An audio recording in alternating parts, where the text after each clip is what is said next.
Hello, everybody. Welcome to Morning Call for Wednesday, the 11th of September 2019. I'm Fab from Hamburg, and I'm late, and I'm sorry for that. I was up late last night, very, very late, playing Greedfall, which came out yesterday, and I talked about it on the show before, and I have to say, it's great. Jonathan says we had to listen to an hour of chip tunes. I mean, come on, that's the theme from Link's Awakening. Um, I think I listened to that for like a year of my life, pretty much straight, like a full year. Not for a year, but actually a year of time when I was a kid. It's a great song. Anyway, yes, Greedfall. It's great. Um, I can recommend it. I will write a review. And yeah, then I had to I wanted to start the stream, and I was like, I haven't eaten anything this morning, which that's okay, but I didn't have any coffee, so I had to fix that. So I had to make myself some coffee. And in this household, obviously, I hand grind it, so yeah, takes a bit. Anyway, let's do this shit because shit has happened. Apple has had a an event last night, and you want to hear all about that. Zelda, isn't that the green guy? I mean, who? I mean, you're a gamer, right? Come on, Link. It's called Link. I know you're trolling me, but still, it's like I was like in Jonathan's stream yesterday, and like Lifa was saying she's never really played Zelda, and it's like, what? Who are these people? It's like Dave never played Zelda. Um, yeah. The engagement ring. I was telling him about the guy who made this Zelda chest with the engagement ring for his fiance, and then gave it to her. And when she opened it, it made the sound. It was great. Anyway, let's get into tech news. This is probably why most people are here, not video game chats. You can be tuning into my channel in the evenings for that. Right, Apple event. So new iPhones. I'm feeling like Apple, since Steve Jobs gone, they really fallen off a cliff with the product names. I mean, this is almost like Microsoft level, like old school Microsoft level. This is the iPhone 11, the iPhone 11 Pro, and the iPhone 11 Pro Max. I mean, that's worse than Microsoft back in the day, right? iPhone 11 Pro Max. Like, what is this? The 90s? That's horrible. What's also horrible is I'm a fan of green, right? I'm a fan of all kinds of green. Green is by far my favorite color. I love it. Um, and I pretty much like any shade of green, except like in some situations. Like there's this really hideous green they use for government buildings in Germany. It's like started in the 70s, I guess. It's like horrendous. And Apple has like a green iPhone now. Like on this picture here on Heise, it's like the leftmost one. It's a very dark green. And for some reason, it just looks bad on an iPhone. The only reason I can think of to improve that, like the only way to fix that, would be like putting a Dark Angels logo on it, because it's pretty much the Dark Angels green. But I don't know. Well, now that I say that, I think I actually like it. Maybe I like it. Okay, I like it. I like it. I like it. What is hideous, though, unquestionably, is the three cameras that look like a Bosch electric shaver head. I'm like of the mind. Okay, I find it amazing how well like iPhones or mobile phones in general, but iPhones in particular, how well they take photos these days. But I mean, they can physically can't replace a decent camera with a decent lens, because you just can't fit a lens in there, and there's like like you can take certain kinds of pictures really well, landscape, wide angle stuff, but other stuff is just not physically possible. But they're trying to compensate now. But if you're like compensating by putting like, this is going too far. I mean, this just looks like ridiculous. Jonathan says, I'm imagining it's a dystopic surveillance array. Yeah, there was a good meme where they basically, this 3 cameras on the iPhone explained. It said like FBI next to one camera, CIA next to the other, or NSA, and then Homeland next to the third. Although I'm kind of talking myself into liking this, because like if you see that green iPhone not as Dark Angel's green, but as kind of a Nurgle green, then the 3 cameras look like the Nurgle symbol. You know, like the three. It always has 3 things: 3 flies, 3 cancerous tumors or something. That I mean, the pink one's more Slaneshi, but I mean that kind of. I think they're overdoing it. There's too many cameras. It has the fastest chip ever in a mobile phone. The A3 Bionic, A13 Bionic. I'm sorry. Don't understand that either. It's like, so mobile phones, right? Smartphones. I don't use my smartphones for phone calls. I mean, who does that? What I do use it for is playing around with stuff, but I'm like not hardcore gaming on it or anything. Like I still don't understand. Like I mostly use Twitter and a browser. Like I don't need like the fastest processor ever made for that, but apparently some people do. I guess they just want the fastest thing ever. Apparently it's very water resistant, according to this video.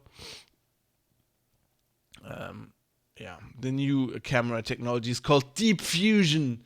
They always come up with these ridiculous names. It's hilarious. I stopped watching these events years ago. It's just like, I just like making fun of it afterwards. They prices are pretty much the same. iPhone 11 is 800 euros. 11 Pro is 1150, and the Pro Max is 1250 euros for a mobile phone with 512 gigabytes of RAM. The 11 Pro is 1550 euros for a mobile phone. You can buy a decent used car for that. But yeah, hey, that's the way it goes. Apparently the economy's in the tank, but luxury products are still doing well as always. They did have a cheaper product. Cheaper. I mean, we're talking Apple here. They have a new iPad for like a baseline iPad basically. For like beginners or something. It's basically normal iPad. It can use the touch keyboard. It can use the Apple One pencil, so they're still using that. So they're not switching to the other pencil completely. Oh, before we do that, let's just go back to the iPhone. Another thing I noticed. So it has a what are they saying? 18 watt charger to charge the phone really fast. And I guess because of that, they're switching from USB-A to USB-C, but only on the charger end. It still has Lightning on the other end. What? Why? Like, if you're switching to USB-C, why do you still have a Lightning port? I mean, I don't get it. It must be because Apple thinks it's more. Jonathan says screams in vendor log agony. It's either that, or they think that the Lightning port's more water resistant. But I mean, the Samsung phones are pretty water resistant, right? And they have USB-C. Also, it's basically the same. Like the Lightning. Okay, the Lightning port is a bit smaller, but. Jonathan said, "Yeah, I'm sure it's the water resistant part." Wink, wink. Yeah, I think I'm with you. Anyway, yeah. So the iPad, also like a cheaper iPad, uses the Pencil one, which I find interesting, and starts at 379 euros, which is like that's interesting price because the keyboard is 179, and that pencil is like what 120. So it's actually, if you don't use the accessories, it's actually quite cheap, but well, relatively speaking. But then like the accessories are really expensive compared to it. It's kind of a weird thing because they're obviously priced to go with the more expensive products. And then Apple obviously has announced that they will be launching the Apple TV service on November the 1st. They're also launching a what they call Apple Arcade, which is indie games, and they are paying indie development studios to develop games, and they'll have exclusives, which is great. Another exclusive gaming store. Yeah, Jonathan, what do we think about that? It's fucking crap.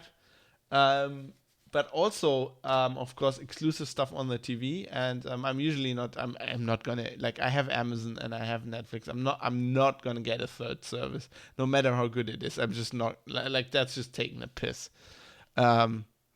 It's €5 per month for the TV thing. And it'll be you can use it on a browser, independent of platform. That's pretty cool. It's vendor locks all the way to the bottom of hell. Yeah, pretty much. But one thing I did find interesting. So I see this picture from the keynote, and I'm like, what the hell? That's Jason Momoa. What's that? What's C? So apparently C is an exclusive series they're producing for the Apple TV Plus thing. We knew, stupid name as well, by the way. We knew that they were doing that.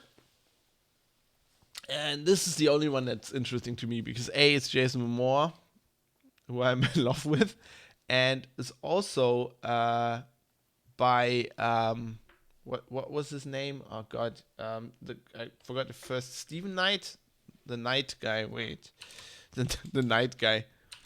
Now I have to look this up again. I forgot this. See, this is when you do it too early in the morning. Executive producer and written by Stephen Knight. And Stephen Knight is the guy who has worked on Peaky Blinders and Taboo. So he's great. So he must have done this because the second season of Taboo's on hold. Peaky Blinders obviously finished that season, and Taboo's on hold. They're saying because God, I'm just blanking on names today. What's his face? The Tom Hardy. Tom Hardy's wife was pregnant, I think. So this must have freed Knight up to do this, and I'm really interested in this. This looks really cool. Got a kick out of the fact that they actually had to, whatever happened to Jason Momoa, like they had to actually make up. I mean, he's got a badass scar, right, over his left eye, and they actually had to make up that, make it more badass. Tom Hardy, Jonathan's shouting, yes, it's just my brain. Tom Hardy, the other actor, I got a massive raging boner for. Man, I love that guy. Him and Jason Momoa are pretty much the best actors there are currently. Also the hottest. Anyway, let's do more tech news. Jonathan Lasser didn't know it was on hold. Yeah, it was. It's. I think they're starting production now or next month, but it'll be a while, which is sad. That is a great show. Right, tech news. Wikipedia, which was DDoSed. I talked about that, and they have been given money. They've given $2.5 million by a foundation, like a philanthropy foundation from Craig Newmark, who's Craig, the Craigslist guy, who looks amazing. Yeah, always when I see a picture of him, he looks like just a normal guy. He's one of these tech billionaires who just looks like a normal guy. Like one of the few.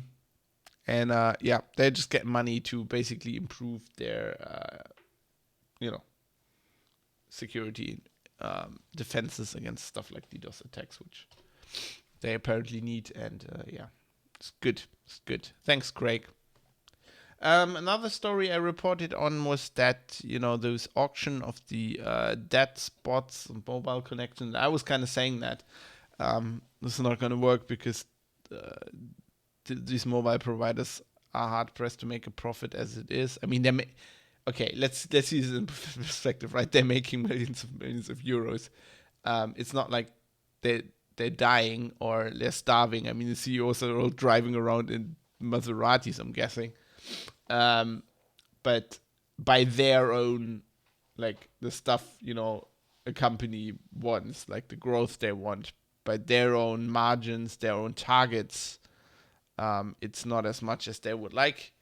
And another symptom of that is actually that Telefonica is now selling cell towers in Germany. They've already sold thousands of their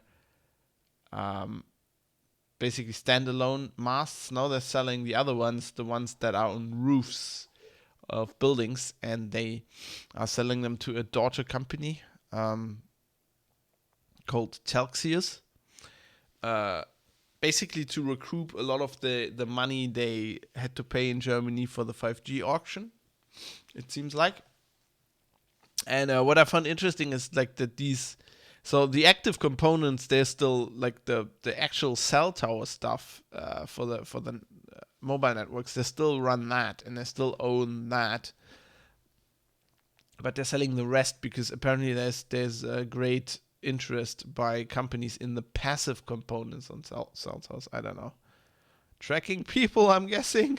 And the other thing I find interesting is apparently these cell towers are seen as a good investment opportunity by investors who want a stable and stable payout and something they can plan with high success insurers mostly. Which I had no idea that was a thing. Just invest in cell towers. I mean, people invest in anything these days. Shipping containers. It's weird. And then Intel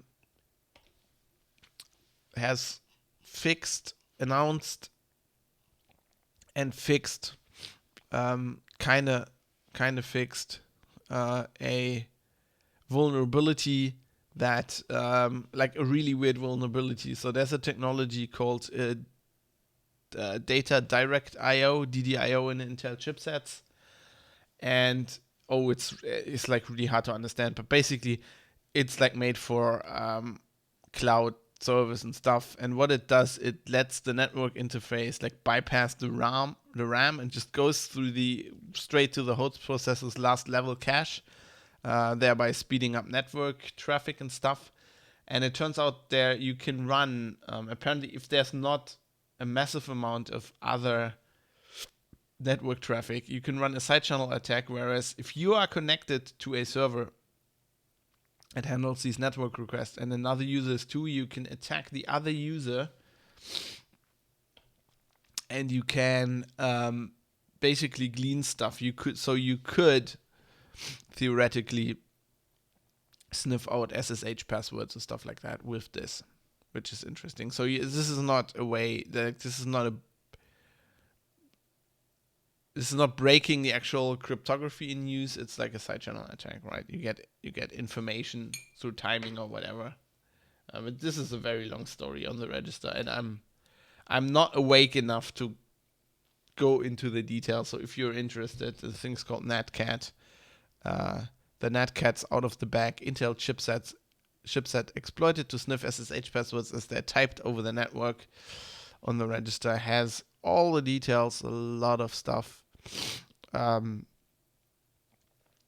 says if DDIO is available / enabled on your platform, you are affected by the vulnerability. If RDMA is also enabled, the vulnerability immediately exposes your server to practical side channel attacks over the network, as demonstrated by our NatCat exploit. Okay, this is not Intel saying this. This is the guys who discovered this. Intel received notice of this research and determined it to be low severity, CVSS score of 2.6, primarily due to complexity, user interaction, and the uncommon level of access that would be required in scenarios where DDIO and RDMA are typically used, Intel said. Additional mitigations include the use of software modules resistant to timing attacks using constant time style code. We thank the academic research community for their ongoing research. So it actually looks like they don't have a particular fix, but I think they said they're working on just avoiding this in the future. These low vulnerability scores are and assessments are hashtag won't fix. I think they'll fix it. I'll just think. Probably can't fix it easily in software, I'm guessing. But these things like these low assessments are usually normal because it's very difficult to exploit these, which doesn't mean you should like keep your eye off them. It's something, that if there's it's not something that happens in everyday computing life, but something like if there's a targeted attack and a high value target, this is just another tool that the attacker might have at their disposal, which, keep that in mind. Hashtag defense in depth. And that's it for today, pretty much. One more what the fuck story, although, there's increasingly less fucks to be given as hell has frozen over. Hell, by this point, is covered under a meter-thick layer of permafrost that is not going to go away anytime soon. So a centimeter or more doesn't really phase us. But hey, Microsoft has said in a forum where a user asked about a Microsoft Teams version for Linux that they're working on it. They're not saying when it's going to come out, but hey, Microsoft is working on a Linux version for Microsoft Teams. The fuck? At this point, there isn't much that can actually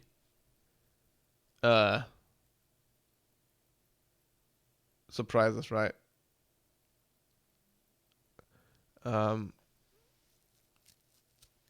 This is, it's, as I point out, it's growing. Lots of companies are using it because it's part of Office and Skype. And lots of people are switching from Slack to Microsoft Teams. And you can ask the software developers working for those companies about how much less fun Microsoft Teams is. But hey, that's another point. They say they have more than 30 million daily users, so they've overtaken Slack now. The Slack, as Heiser points out, the Slack head of the company of Slack doesn't see this as a danger. Well, that's a bit hyperbole, but he's basically comparing it with with Bing. I don't know. I'm a gamer, right? We use Discord. Speaking of that, if you want to talk about this show and tell me stuff, you can mail to feedback@sixgun.org, of course. But you can also go to the Discord, discord.sixgun.org, which is a lot of fun. There's interesting people in there ranting about technology a lot, often at work. Get a chat command system. My God, come on. You get an overlay that isn't hand drawn in pink, and we can talk about it. It's what the cool kids do. Come on, Alifa just made your chat commands, didn't she? Rage. It's good. I appreciate you hanging out, by the way, in the mornings. ITM, it's always a commitment. No, and I will actually. We will be streaming.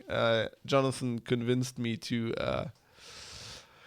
Speaking of Microsoft, to do a deal with the devil and try to actually buy Sea of Thieves in the Microsoft store, which I I'm gathering is a major like it's not even so much a commitment of money as actually you need to do some research so you actually get the game when you're buying it, because apparently the store is really shit. And I mean I knew this, but they haven't fixed it in the last few years. So I'll be if everything goes well, we'll be streaming Sea of Thieves on Thursday together. So let's see. Thursday. That's tomorrow. I could have just said tomorrow. Anyway, speaking of tomorrow, I'll be back tomorrow morning with another morning call. If they're a bit later this week, I'm trying to keep to my schedule, but like Greedfall till like 3 o'clock at night and stuff. So just bear that in mind. Anyway, see you tomorrow for more tech news. Until then, have a nice day. Goodbye.